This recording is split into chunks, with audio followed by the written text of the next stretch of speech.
बघा, ते आजारी आहेत, त्यांच्याविषयी तुम्ही आता असं काय वेडवाकडं बोलू नका. त्यांची प्रकृती फार नाजूक आहे.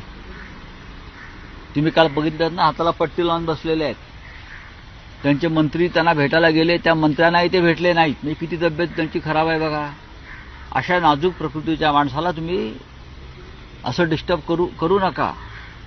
5 तारखेला ते येत आहेत का शपथविधीला, की एअर ॲम्ब्युलन्समधून त्यांना यावं लागेल, अशा चिंतेमध्ये अनेक लोक आहेत. त्यांच्याकडे काल डॉक्टर गेले होते असं मी वृत्तपत्रामध्ये वाचलं. त्यांना डॉक्टराची गरज आहे का मांत्रिकाची गरज आहे? हा मांत्रिक अमित शहा पाठवत आहेत की नरेंद्र मोदीजी पाठवत आहेत त्यांना बरं करण्यासाठी? यांच्या अंगातली जी भूतं संचारलेली आहे ती उतरवायला पाहिजेत आता. आणि बहुधा ते काम जर देवेंद्र फडणवीसजी करत असतील तर ही चांगली गोष्ट आहे, आनंदाची गोष्ट आहे.